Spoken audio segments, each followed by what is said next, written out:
Un rappel important sur un acte grave à éviter. Savais-tu que commettre un certain acte peut te faire considérer comme un traître au jour du jugement? Malheureusement, beaucoup de gens commettent cet acte sans même réaliser qu'il est interdit, haram.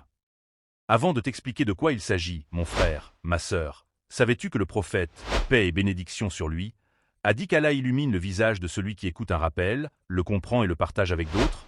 Si tu es musulman, partage ce message autant que possible pour que ce rappel profite au plus grand nombre. Ton action pourrait faire une différence.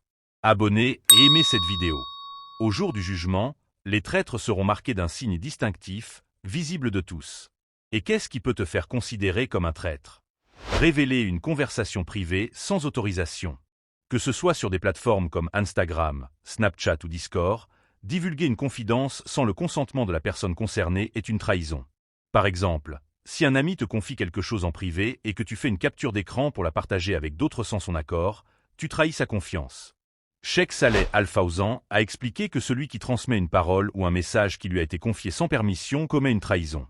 Cependant, si tu as déjà commis cet acte, ne perds pas espoir, mon frère, ma sœur. Allah est le très miséricordieux. Repens-toi sincèrement avant qu'il ne soit trop tard. Parmi les conditions du repentir, il y a le fait de demander pardon à la personne que tu as trahie. Agis vite et cherche à réparer tes erreurs, car Allah accepte le repentir de ceux qui reviennent à lui avec sincérité. Abonnez et aimez cette vidéo.